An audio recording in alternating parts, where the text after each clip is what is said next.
was Cinna's idea to involve Brutus to this conspiracy because Brutus was considered as noble. Whatever work, if it goes on under the supervision of Brutus, is considered to be noble. That is what people believe. So that's the reason he takes Brutus on his side. Caesar was assassinated by a group of conspirators, and one of the conspirators was Julius Caesar's closest friend. This Cinna somehow escapes, but that poet Cinna was caught by the angry mob and he was beaten to death.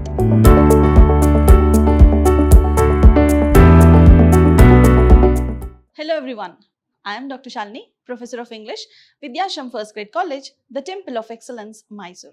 Today we are here to understand one of the dramas that is there for 4th Sem B.C.A. Today we are going to understand part 1 of Julius Caesar. Let us see what is there in today's session. In today's session, we are going to understand about the author, that is William Shakespeare. We are going to understand the background of this play and we'll understand the structure of this play. Along with that, we are going to understand the characters that are there in this play. So let us begin with the introduction of the author. As you all know, William Shakespeare is a very famous English writer. So he was born in Stratford-upon-Avon. He was an English playwright, poet, and also an actor. He is regarded as the greatest English writer in English, and also he is the world's greatest dramatist. So he is often called as the Bard of Avon. His works include many plays, many sonnets, many dramas, tragedies. He has worked in almost all genres of his works. So he was very famous for his tragedies that are like Hamlet, Othello, King Lear, then Macbeth. All these. Lady Macbeth's character is actually famous even today. He is well known for his comedies. So which are the famous comedies? That is the Merchant of Venice. You must have read it in your school days. Then also Much Ado About Nothing. So these are the very famous works. Whatever you have read here is actually very little. Maybe a drop of what the ocean has to say about Shakespeare only is what you have learnt over here. So this is just enough for introducing this author. Let us start with the background of this play. So what background does this play have? It was a tragedy written by William Shakespeare and it was written in the year probably 1599. So this story consists of some historical events related to this great king Julius Caesar and the conspiracy that was done against that Julius Caesar and how he met his death and how the developments happened after his death. So this great Roman ruler, that is Julius Caesar, lived somewhere between 100 to 44 BC, that is before Christ. So this also includes some civil war that was followed after this Julius Caesar's death. Caesar was assassinated by a group of conspirators and one of the conspirators was Julius Caesar's closest friend. So now this was the background of this play. So now we'll understand the structure of this play. So to start with the structure, the play has 5 acts. Okay, so scene, act and all are there, right? So that has 5 acts and the first scene is the introduction scene. Okay, so this is called as the exposition scene. So in that you have this opening, that is how the play opens with a conspiracy. Then it has growth and development, how this conspiracy grows, how the people discuss and they plan that conspiracy and how it develops to a complete plan. So that we are going to understand here. We'll also understand the climax. Okay, that is the assassination. So Caesar dies somewhere in between the play. So somewhere in the 3rd act he dies. So the next one is the fall. So after this murder of this great king Caesar, what and all happens here, and also Caesar's ghost haunts Brutus. So all these we are going to understand in the fall. Then at last we have the catastrophe. Catastrophe is the defeat of the conspirators. How the conspirators failed to establish a government and how fate defeats them is what we are going to understand in catastrophe. The structure is made in such a way that the opening starts like this, it develops like this, it reaches the climax, that is the peak point, then the fall comes, then it meets the catastrophe, then the play ends. Okay, so this is how the play goes on. In that matter, like when you talk about other stories also, this is how the structure will be made. So there will be some motive, some climax or something like that, some problem will be there wherein it has to be solved. So this is the actual structure of this play. So now we are going to start with the characters, very famous characters. Almost all the characters are important, though minor or be it major characters, almost all the characters are very important. So now, the first character we need to understand is Julius Caesar. That is one of the major characters of this Julius Caesar play. So this is one of the major characters, and he was a very successful military leader. So he was a very great leader, and he used to organize his military in a very efficient way, and he wanted the throne of Rome. So he defeats this Pompey and his sons who were ruling Rome, and he wanted to take over the throne. Only thing is, he was a military leader, he wanted to take over the throne, but later he decides not to take the crown and all. But nobody knows him completely, nobody understands his intention properly. That's why they plan to assassinate him. He is not the man he used to be. Earlier he was very humble and all, but later on things had changed and his mentality also had changed. So he was not the man he used to be. Earlier, whatever he used to be, the humbleness and all was gone now. Okay, he had changed a lot.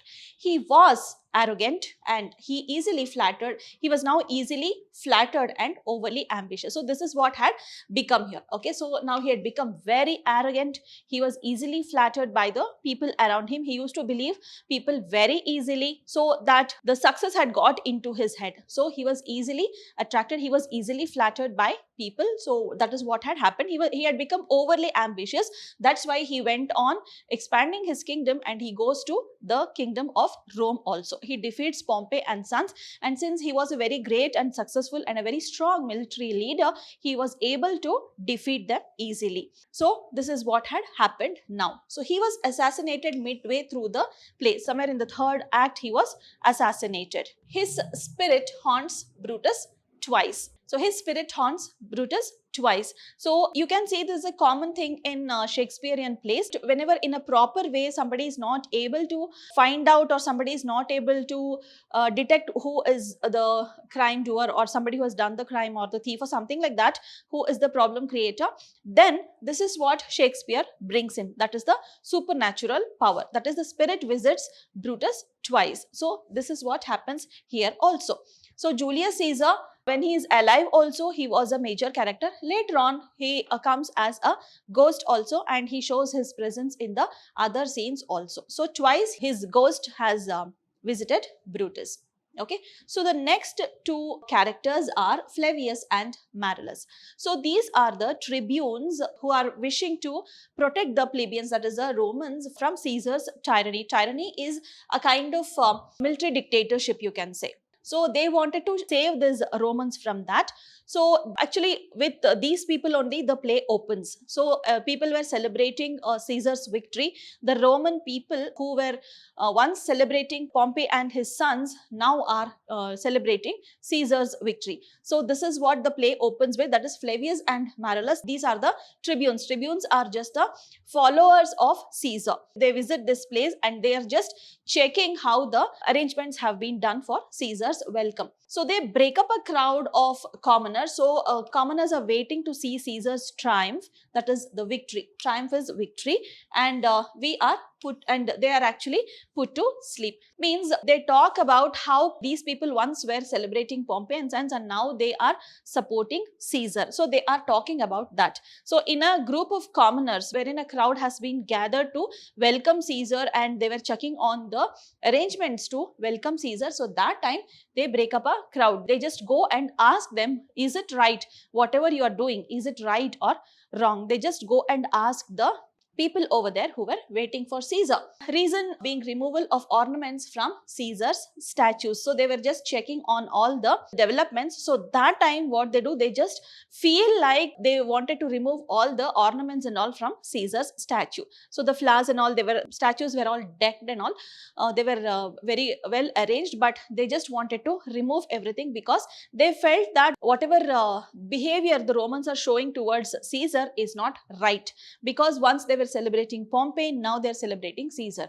So is that what is called as loyalty, is what they ask the people over there. So these are two characters that are minor but important because they appear in the first scene and they give a hint of what is going on in the play. Next, we move on to the next important character, that is Marcus Brutus.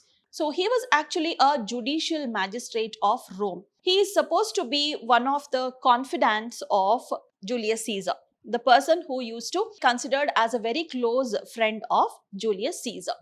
So he was a judicial magistrate and he was very widely admired for his noble nature. He was a very good person and whatever work was going on under his supervision was supposed to be ethical and was supposed to be proper. So this was what happening here. He was the person who was very much respected by the people of Rome. He joins conspiracy because he fears Caesar's tyranny. So initially he was very close to Caesar. He knows what each and everything about Caesar. He joins this conspiracy because even he thought when the Caesar comes to power, he might take it up as a dictatorship. He may not let people live at peace. So that is what he thought, and he also joins the conspiracy with the other conspirators. So he was a person who used to make poor judgments. He was a very noble person. He used to supervise things properly, but when it came to judgments, it was a very poor way of managing things. So he was a very poor judgment maker. So he was not thinking about the after effects and all. He never used to think about whatever is going to happen after that work is done. He just used to take the decisions in a haste. He always used to work in a hurry. Fine. You will come across this whenever you see the developments that happen in the play. You will come across this also. He doesn't think about the after effects. He just wants to do things. He just wants things to be done at that moment. So he used to work in a haste. So this situation you will come across and you will come back to it. You will recall this also. So next, he defeats Octavius. Octavius, who is supposed to be the son of Julius Caesar. Fine, the adopted son of Julius Caesar. So he defeats him and his team in the first battle of Philippi. So there was one battle in Philippi. So he defeats Octavius over there. Octavius also had a very strong team, but he was defeated by Brutus because he was an able military general also. So his army was actually very strong. So he loses the second battle and hence commits suicide as he preferred death to being taken as a captive. So this second battle takes place after Julius Caesar and all they come. Fine. So after Julius Caesar's assassination is done, then Octavius comes and he attacks Brutus. They both again meet in Philippi. Already Octavius is defeated once and he thinks he was determined to defeat Brutus when he meets him for the second time. Also he had that revenge in his mind because he was another person who was one among the conspirators to kill his dad. So Octavius was determined to take this Brutus either as a captive or to kill him. But he preferred death. So Brutus preferred death than to being taken as a captive. So this is the character sketch of Marcus Brutus. Next we move on to Cassius. Cassius is the brother-in-law of Brutus. Fine, he is a relative. Then he organizes conspiracy against this Caesar. So Cassius was the person who started this conspiracy. So when they sit and discuss, when Cassius along with his friends and also with Brutus discuss about Caesar's rule and the tyranny that might happen when he is going to take up the power. So that time they think that this should not happen. This will become a dictatorship and that's why they organize this conspiracy. Then he takes Brutus on his side by argument and forged letters. So he keeps few letters that were forged. He throws it to Brutus' house. Then he takes this Brutus. Brutus was against this conspiracy initially, but he takes him on his side by just arguing. He puts forth his logical explanations. He takes care that he argues in a better way, putting forth all the logical statements, and he takes Brutus on his side. And the reason behind taking Brutus on his side is that whatever work, if it goes on under the supervision of Brutus, is considered to be noble. That is what people believe. So that's the reason he takes Brutus on his side. That is another reason. So let us move on to the next character, that is Mark Antony. So Mark Antony is also another important character of this Julius Caesar. So he first appears as a confidant. Confidant is a very close person. He appears as a confidant and a devoted follower of Caesar. So initially he appears like that, but when the assassination happens, then you get to know the other phase of Mark Antony, but later you get to know what kind of a person he is. Towards the end of this play only, you will get to know what kind of person is Mark Antony. He offers Caesar a crown initially, that is during the feast of Lupercal. So this feast of Lupercal is nothing but a harvest feast that goes on in Rome. So he just offers him a crown, but Caesar, he rejects it. So he offers his crown almost thrice. Okay, so he was supposed to be crowned later, but later this one he offers his crown only to Julius Caesar, but Julius Caesar doesn't accept it. So he was all prepared not to take up the ruling part, but nobody understood whatever is there in Caesar's mind. They all thought that he is going to start a dictatorship. So that is what they thought, and this conspiracy was actually done just by presuming few things. That was, the people were actually prejudiced. Those conspirators were actually prejudiced. That's why they had to plan for this conspiracy. Had they come out and they had spoken to Julius Caesar or maybe his plans, they wouldn't have done this conspiracy. So here you can see crown was actually offered at the time of this feast, but Caesar rejects it. He led an accomplished army, so he was very well established. The army was very well established, and he was politically shrewd and a skilled orator. So politically, he used to take shrewd decisions, means he was very rational in taking his decisions. He used to think in all angles, and he used to take any decision he wanted to take. Then he was a very skilled orator also. He used to speak very well. He was a very skilled orator. He speaks in front of the people there. So after Caesar's assassination, he speaks in front of the crowd, which he turns into an angry mob. Okay, so he was a very skilled orator. You will get to know his oratory skills when you read that speech. He, along with Octavius, defeats Brutus and Cassius in the Battle of Philippi. So he joins with Octavius.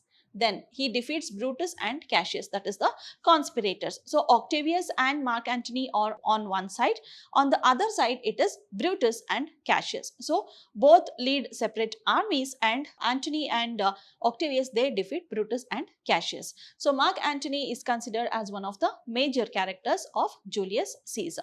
Then we move on to the next character, that is Portia. This is a female character. This is a very minor character, but the intensity that Shakespeare presents Portia is like a major character only. So because very important things that happen in Julius Caesar, this play is related to Portia, that comes out of Portia's mouth only. Okay, so this is Portia is the wife of Brutus, and she was the daughter of Marcus. Then she always concealed Brutus' secret. So whatever work Brutus wanted to do, he used to go and tell it to his wife. But assassination was the only thing he had not told till the last day of doing it. The next day when assassination had to happen, the previous day she got to know that. So Portia always, she maintained all the secrets of Brutus. So that is what she was going to do. On that morning of assassination, she actually feared that she might reveal what Brutus has told her. So she was very confident that she will not reveal any of his matters. But later, assassination plan, when Brutus had told her, she thought that by mistake she would reveal it. Okay, so she feared that.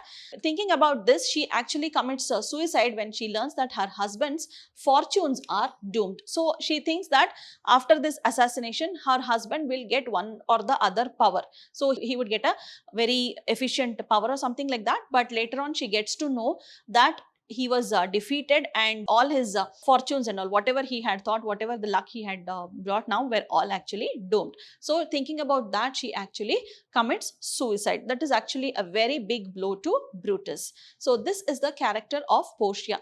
Very less scenes she appears, maybe 3 or 4 scenes only she appears, but whenever she comes as a character, she presents very intensely, very effectively. You can see her in that scene. So let us move on to the next character, that is Calpurnia. This is again another minor character. At the same time, it's a female character, and she is the wife of Julius Caesar. So this character also is presented very efficiently by Shakespeare. So on the previous day of this assassination, she had an unnatural prophetic dream. So prophetic dreams, prophecy means something that happens in the future. So she had a dream wherein she dreamt that Julius Caesar would be assassinated, and she saw her husband's statue that was like a fountain of blood. It was spitting out that blood. So that way it was a fountain of blood. So even after, when she is awake and she tells Caesar not to go for that acceptance of that crown, that is when he was supposed to be crowned after the victory march, when he was supposed to be crowned on the Ides of March, she tells him not to go there. But somehow Caesar agrees to stay back, but later on people change his mind and he had to go. So this is the character of Calpurnia, that is Julius Caesar's wife.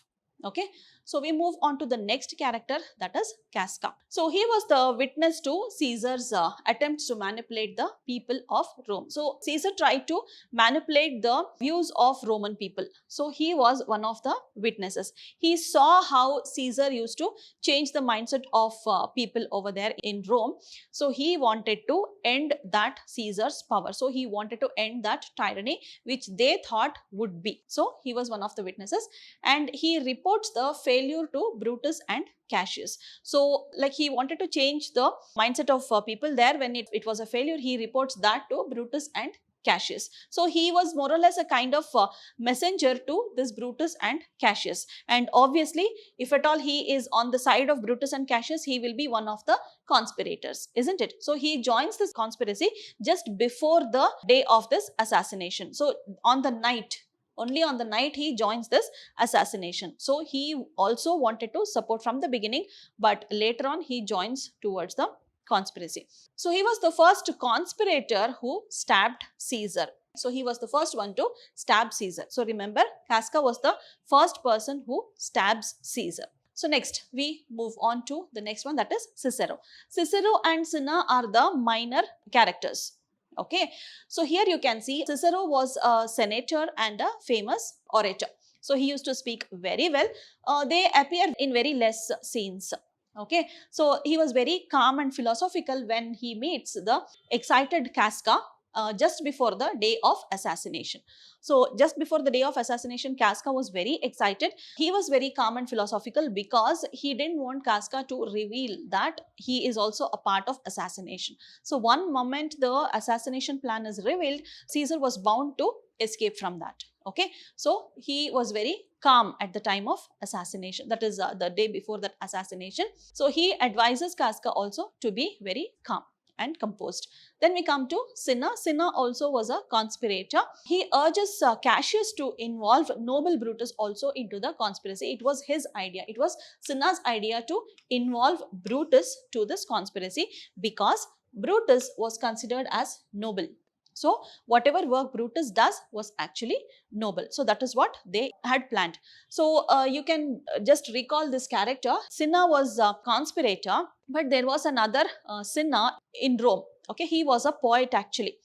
So this Cinna, when the conspirators flee the angry mob, so that time this Cinna also was one of that. So this Cinna somehow escapes, but that poet Cinna was caught by the angry mob and he was beaten to death. So there was a confusion between this conspirator and the poet who was there. You need not have to confuse, but I just told you that this was one character, but he was not the one who was murdered later. He somehow escapes the place. So then we come to the other characters, that is minor character, that is Decius Brutus. So he was also a conspirator. I am giving you a list of conspirators here. When Caesar agrees to what Calpurnia says, okay, Calpurnia tells Caesar not to go to this Senate to accept the crown, but this person, that is Decius Brutus, comes to Caesar and tells him, people are waiting over there. If at all you don't come, then it will be like some coward sitting at home. You are a king and you are not a coward, he says. So he somehow persuades Caesar to attend the Senate on Ides of March.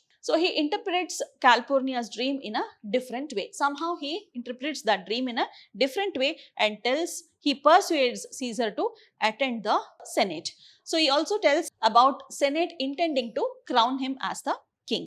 So though Caesar was not willing to take up the crown, he tells him that they had already decided to take him as the king. Next, there is another person, that is Trebonus, that is a minor character. So he was the first conspirator who supported this Brutus idea of killing this Antony. Okay, Brutus' idea of killing Antony, I'm talking not Caesar, it is Antony. So he was the first conspirator to support that. Then he brings Antony out of that Senate house. So this was the person, before the assassination, he brings Mark Antony out of the Senate house so that the other conspirators can easily kill Caesar without Antony's intervention. So Antony was brought out of the Senate, other conspirators just stab him to death, then Antony comes back. Then what happens is all dramatic. Antony joins hands with this conspirators, then you get to know the other face of Antony. So you will start feeling Antony was not a confidant of Caesar. So he brings out Antony so that it is easy for other conspirators to kill Caesar. He was the only conspirator who doesn't stab Caesar. Trebonius was the only conspirator who doesn't stab Caesar because he had taken Antony out of Senate house when these people were stabbing Caesar to death. Okay, hope this characters you have understood. Okay, so then we have Octavius Caesar. Octavius Caesar is also a very minor character. You don't find any dialogues or anything very important that is related to Octavius Caesar. He is considered as the adopted son of Julius Caesar, and he was one of the triumvirs.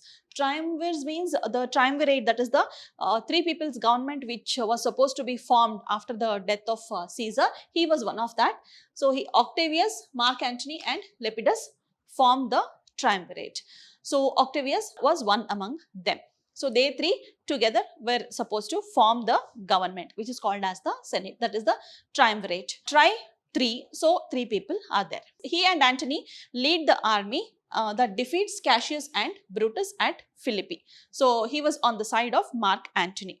Okay, so that army defeats the opponent army there. Hope you have understood the various minor and major characters in this session. So next session we'll be understanding the summary act wise and scene wise. Okay, so just go through this character list and go through the background of this play and also the structure, so that you will be able to understand the summary better. So let us meet in the next session with the summary of Julius Caesar, that is part 2. So take care. Thank you for your time. Let us meet again very shortly. Bye-bye.